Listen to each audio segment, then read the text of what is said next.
Hey guys, I'm Bob, Hi, and I'm Audrey. and today's burning question is how much should I spend on paid ads if I'm a new startup? So, Audrey, what are your initial thoughts on this?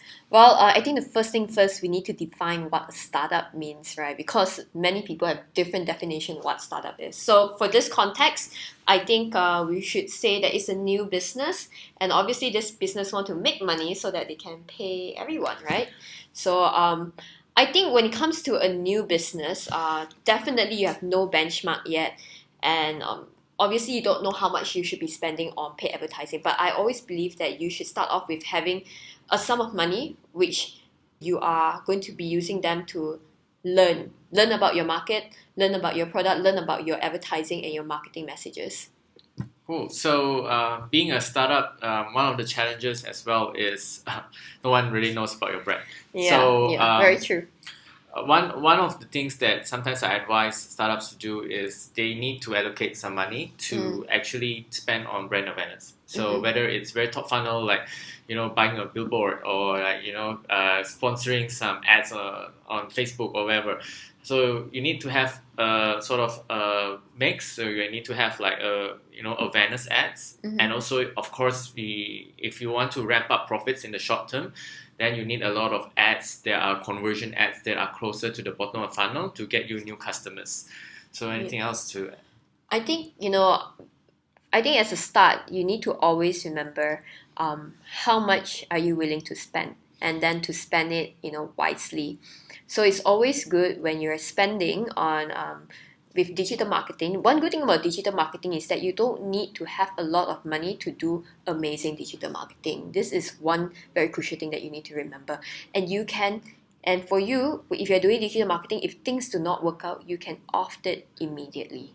And that is the benefit that you have compared to a lot of traditional marketing. So when you're doing this, know how much you can spend, right? Know how much money you're willing to put in. Have this learning phase where you put out to different campaigns, and on different campaigns try out different target markets, try out different messages, and from there start monitoring the ROI, right? If you realize that, oh wow, the cost per lead for this ad is very high, it's 3 times higher than the cost per lead of another ad. And in that case, you already know that obviously you're going to off the expensive one, and you just take a look at the ones that are generating you leads, generating you the purchases, and when you know that they are working, you put in more money and more budget to expand the campaign and make the campaign bigger and let them reach out to more people. What do you think? Right. So as a startup as well, so like what Audrey said is some part of growth hacking where you identify what is the most efficient channel to get you the best results.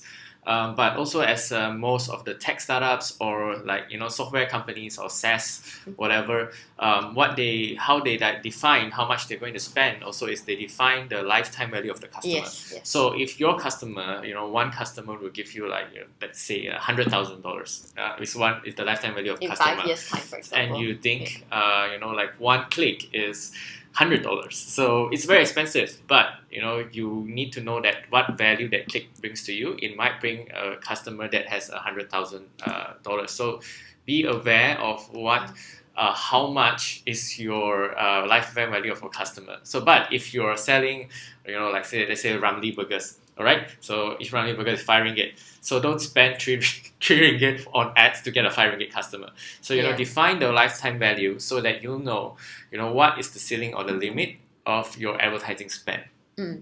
Very true. I think the big example would be Grab, right?